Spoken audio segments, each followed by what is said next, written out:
Bismillahirrahmanirrahim. In the name of Almighty Allah, the most gracious and merciful. Assalamu alaikum.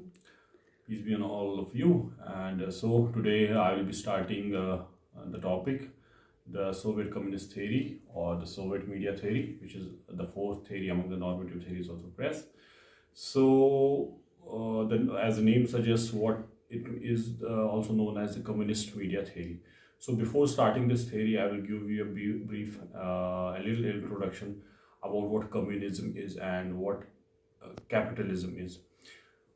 Actually, when we talk of the world, it has two kinds of political, economic ideologies. We at present in the world we have two types of political economic ideologies. The first, which is been accepted by most of the countries, and that is known as capitalism. And the another, which especially you will find in Russia, you will find in the Eastern European countries, as well as which you will find in China, that is known as communism. So what is communism and what is capitalism? So giving you the basic idea of what both of these is, first when we talk of communism, communism is an ideology, it's a political economic ideology in which it says about the focus is on, or the main basic principle is that in a society there should be no classes. It should be a classless society. For example, there should be no upper class, there should be no lower class, there should be no bureaucrat, there should be no working class. It says that all the society should be like a working class, or should consist of a working class who are equal in status. Maybe their roles are different. For example, some are working on a managerial level, some are working in a labor level, some are doing the below collar jobs, some are doing the pink collar jobs, or some are doing the white collar jobs. But at the end, all are equal.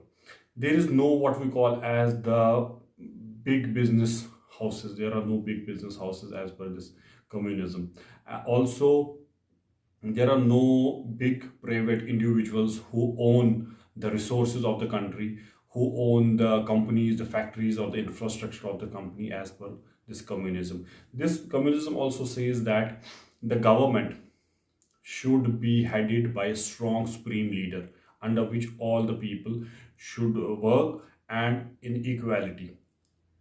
So this is what is known as communism. Also, as per communism, it does not give a boost to private sector, because it says that as per the theories of communism, it says that when you give boost to private players, at the end of the day they capture all your resources, they capture your political system, they capture your economic system, and then you have to work under them. So this is communism. So what is capitalism? Capitalism is a totally opposite term of communism. Capitalism means, when we talk of capitalism, it is, for example, in a country where most of the resources, where most of the businesses, where most of the infrastructure is being owned and operated by private players, private owners, big businessmen, big business tycoons. That is known as capitalism.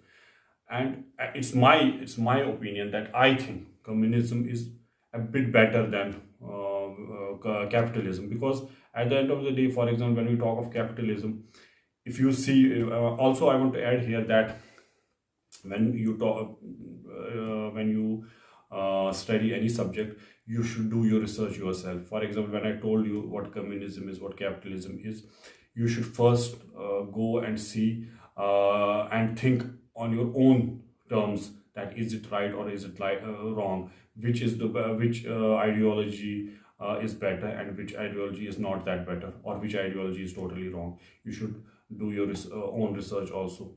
This is my opinion, that I think communism is much better than capitalism. And what capitalism says is that, or what is the ideology of capitalism, is that most of the resources, most of the infrastructure is being totally controlled by private players.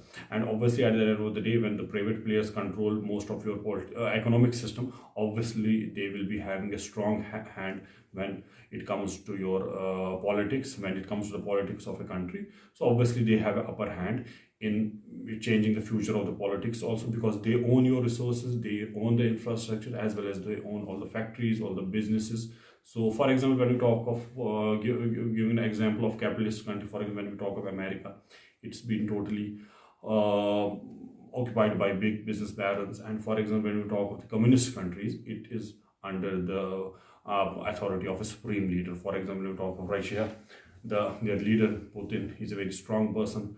I think at present he is, when we talk of the most powerful person in the world, I think he's ranks one.